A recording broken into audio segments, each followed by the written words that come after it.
Meanwhile, in Belmont... By my troth, Nerissa, my little body is aweary of this great world. You would be sweet, madam, if your miseries were in the same abundance as your good fortunes are. And yet, for aught I see, they are as sick that surfeit with too much as they that starve with nothing.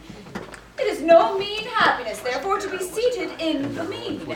Superfluity comes sooner to white hairs, but moderation lives longer. Good sentences, and well pronounced. They would be better if well followed. If to do were as easy as to know what were good to do, chapels had been churches, and poor men's cottages, princes' palaces. It is a good priest that follows his own instructions. I can easier teach 20 what were good to be done than to be one of the 20 to follow mine own teaching.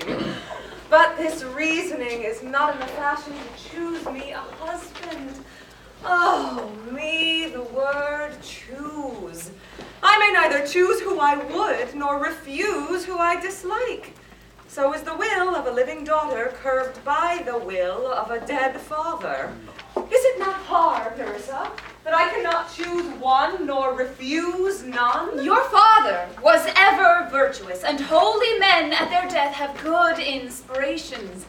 Therefore, the lottery that he hath devised in these 3 chests of gold, silver, and lead, whereof who chooses his meaning chooses you, will no doubt never be chosen by any rightly but one who you shall rightly love. But what warmth is there in your affection towards any of these princely suitors who have already come? I pray thee, overname them, and as thou namest them, I will describe them, and according to my description, level at my affection. At first, there is the Neapolitan prince. Aye, that's a colt indeed, for he doth nothing but talk of his horse, and he makes it a great appropriation to his own good parts, that he can shoe him himself. I am much afeard, my lady, his mother played false with the smith. Then there is the County Palatine. He doth nothing but frown, as who should say, and you will not have me choose. He hears merry tales and smiles not. I had rather be married to a death's head with a bone in his mouth than to either of these. God defend me from these 2. How say you by the French lord, Monsieur Le Bon? God made him, and therefore let him pass for a man. In sooth, I know it is a sin to be a mocker, but he hath a horse better than the Neapolitans, and a better bad habit of frowning than the Count Palatine. He is every man in no man. If he would despise me, I would forgive him. For if he love me to madness, I shall never requite him. How say you then to Falconbridge, the young Baron of England? You know I say nothing to him, for he understands not me, nor I him. He hath neither Latin, French, nor Italian. He is a proper man's picture, but alas, who can converse with a dumb show? How like you, the young German, the Duke of Saxony's nephew? Very vilely in the morning when he is sober, and most vilely in the afternoon when he is drunk.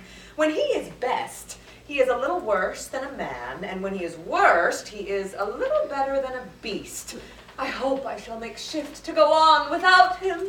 If he should offer to choose, and choose the right casket, you should refuse to perform your father's will if you refuse to accept him. Therefore, for fear of the worst, I pray thee, set a deep glass of Rhenish wine upon the wrong casket. For if the devil be within and that temptation without, I know he will choose it. I will do anything, Nerissa, ere I will be married to a sponge. You need not fear, lady, the having any of these lords.